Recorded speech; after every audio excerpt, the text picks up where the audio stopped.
So I'm your last storyteller, and I'm actually going to show you my scar.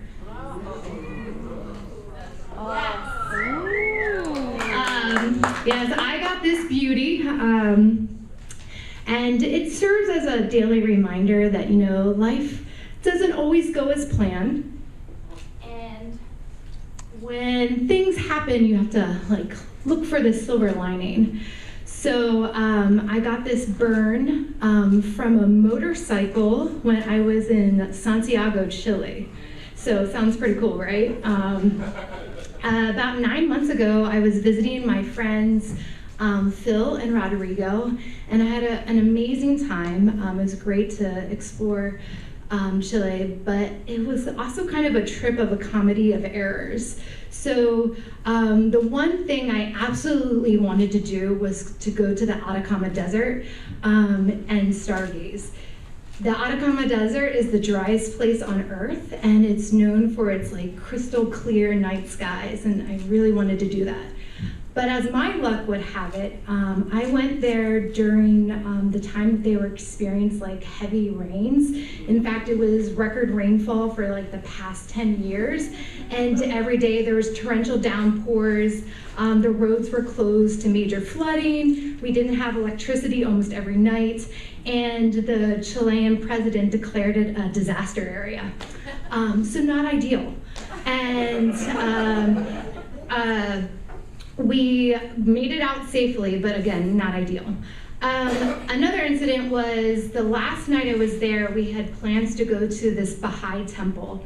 And it's up on this hill, and it's a great place to go at sunset because you get a great view of the city of Santiago as the sun goes down. And so we went, and of course, my luck, that day, the road to go up to the temple was closed. And so we did not get to see the sunset, from on top of the hill. We watched it at the base of the hill on the side of the road. So still had some views, but again, not quite what we had expected.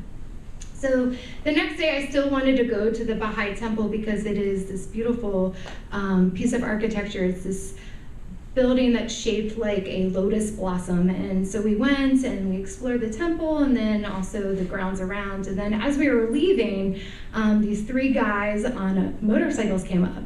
And so this is the part where you all think that I get this amazing, cool motorcycle ride. But no, I burned my leg in probably the lamest way you could. We were walking to the car and I stepped aside to let my friend get the front seat, passenger seat, and that's when my leg brushed against the motorcycle muffler and instantly seared my skin. And I was embarrassed. I didn't want the cyclist to know, so I was like, get in the car, get in the car. Get in the car, and then a little bit later, I'm like, I need to get out. I need to pour some water on this. So I do, and then they're like, hey, do you still want to go on that hike? I was like, yeah, no problem. Quickly it became a problem because we were hiking at the hottest part of the day, and the Chilean summer sun was now beating down on me and my leg, and the blister started rising to about a half an inch or more high, and it's filling with, all that beautiful pus. And I was like, hey, we have to go now. And can you take me to a pharmacy? They're like, ooh, pharmacies are closed here on Sundays. And I was like, okay, can you take me to a store? And they're like, they don't sell pharmaceutical stuff at stores here. It's and he's like, I think I have a first aid kit at home. And I was 5 hours later, I was gonna be on my plane. So I put a thick gauze pad, some medical tape, and of course, as I'm heading to the airport, it pops and oozes through that pad and through my pant leg, and now I'm going to be traveling with pus pants. Perfect.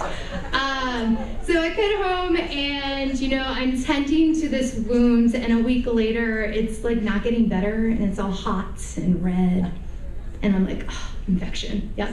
I got cellulitis and, got antibiotics, and it's the wound that keeps on giving because here I am 9 months later and it's still really sensitive. I wish they still did that placenta treatment because if I bump this scar, like immediately a blood blister forms underneath it, so I'm not quite sure. But I will say, you know, every day it is a reminder of my dear friends, Rodrigo and Phil in Chile, and it's also a reminder that, you know,